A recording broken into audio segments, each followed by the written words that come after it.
He was a proud veteran who had already given everything for his country.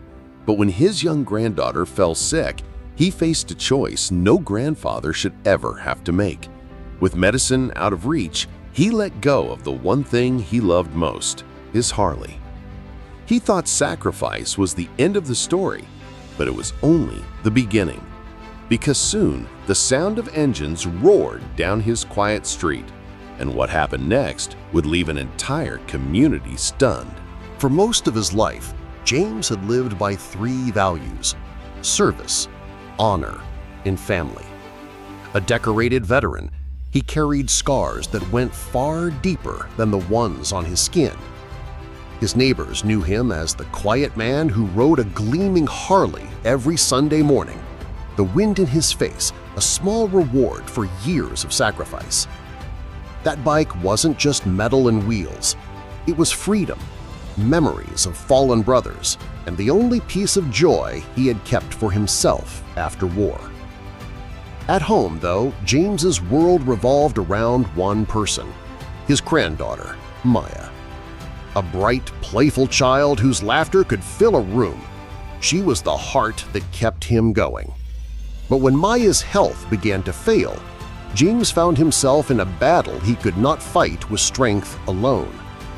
The rising cost of medicine turned every hospital visit into a painful reminder that love sometimes wasn't enough. Neighbors noticed he was writing less, spending more time sitting quietly on the porch, staring at the Harley parked in his garage.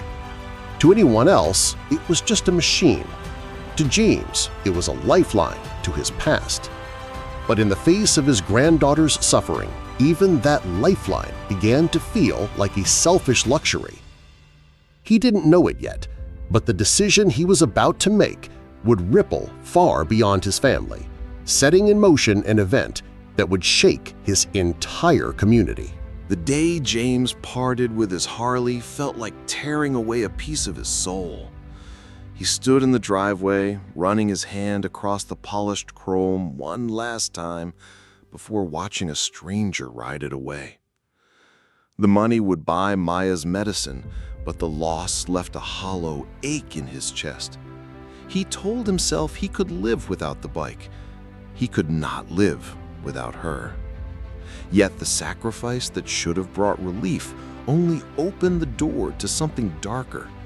At the pharmacy, James felt the stares before he even reached the counter. Whispers followed him, hushed tones filled with judgment. When he placed the money on the counter, the pharmacist's voice was cold, his eyes fixed on James as though he were out of place. "Are you sure you can afford this?" he asked flatly, as if daring him to prove he belonged there. James clenched his jaw, swallowing the anger burning inside him. He had worn a uniform, risked his life, yet here he was, treated like a man begging for scraps? Behind him, a woman sighed loudly, muttering that people like him always slowed things down. His face burned with shame, but he refused to show it. He gathered the medicine and left, walking through a cloud of unspoken prejudice. At home, Maya's smile made the sacrifice worth it, but outside those walls, the world seemed determined to remind James that his service, his honor, his sacrifices meant little in the eyes of some. Even his own neighbors began to talk. One evening, as he watered his lawn, a man from across the street called out, "Shame about the bike. Guess hard times finally caught up, huh?" The smirk that followed was sharper than any blade. It wasn't just the words, it was the way doors closed a little faster when he passed by, the way conversations hushed when he approached. His act of love had become fuel for quiet scorn, a reminder of how quickly dignity could be stripped away when prejudice lingered in the air. James tried to ignore it, focusing on Maya's health, but every glance, every whisper carved deeper into him. He had given so much, and still it was never enough.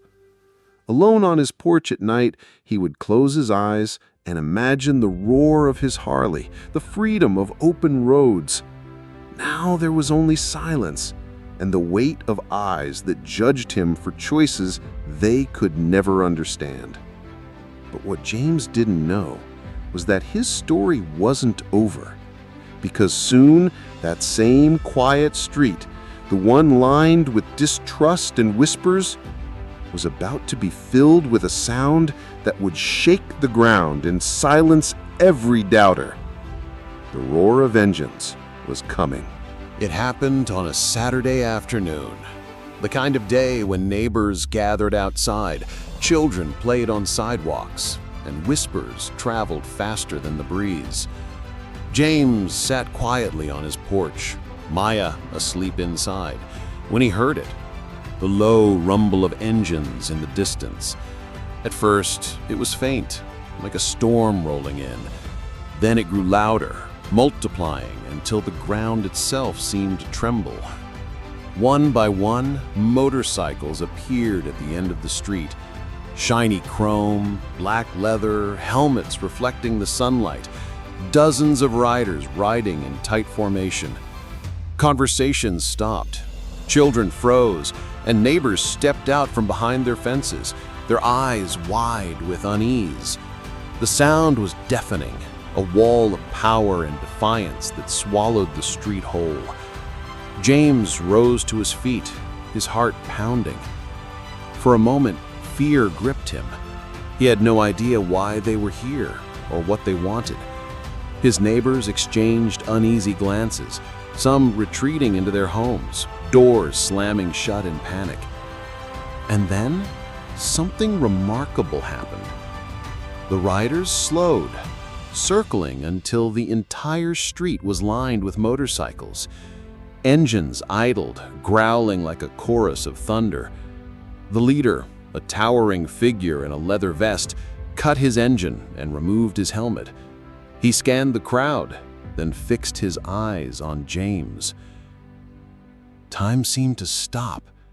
The same man who had been treated as invisible, as less than, now stood at the center of a spectacle too powerful to ignore. The whispers, the judgment, the silent scorn, every ounce of it was drowned beneath the roar of solidarity that now filled his block. James's knees weakened as realization struck. This wasn't a threat. It was a message. And in that moment, his quiet street would never be the same again. The roar of engines slowly faded, replaced by something even louder: silence. For the first time in years, James's street wasn't filled with whispers or judgment, but awe. Dozens of riders stood with him, a wall of strength and unity that no prejudice could erase. They weren't there to intimidate. They were there to honor a man who had given all he had, only to be cast aside by the very world he had served. Neighbors who once looked at James with suspicion now found themselves unable to look away. The same man they had dismissed was now surrounded by undeniable respect. The bikers had made sure of it. They filled the street not with violence, but with presence, an unshakable reminder that dignity cannot be stolen when others are willing to stand beside you. For James, the moment was more than a show of support. It was vindication.